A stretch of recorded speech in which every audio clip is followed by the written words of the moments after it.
For most 30-year-old women, their biggest concerns are their career, starting a family, or maybe buying their first home. But for actress Krysta Rodriguez, turning 30 meant facing the greatest battle of her life.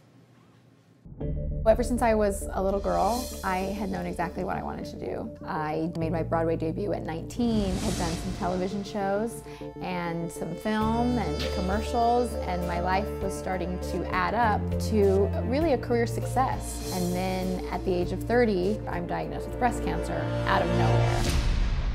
I had always had fibrocystic breasts and doctors were never concerned about it, so no one really paid that much attention to it. It wasn't until I found a drop of blood come out of my nipple that I knew that something was wrong. Everything was now a totally different atmosphere. I had a diagnostic ultrasound, a diagnostic mammogram, a biopsy. I came in for the results with my mom and they said, unfortunately, we did find cancer.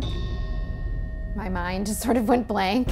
How? How did this happen? I don't have family history. I'm 30 years old. Because of the size of the tumor, I knew I was going to have at least a unilateral mastectomy. I did hormone therapy, which is being put into medically induced menopause in hopes that my tumor would shrink. I did 6 rounds of chemo. I also went through radiation. I had nausea, hair loss. I knew there's no hiding this from anybody, and I was scared but ready for it. And that's when I started the blog. I thought, if I can take something that feels ugly and flip it on its head and make it beautiful, then maybe I'll feel better and maybe someone else will feel better. After the first 12 weeks of chemo, we discovered that the tumor was shrinking, which was a wonderful thing to hear.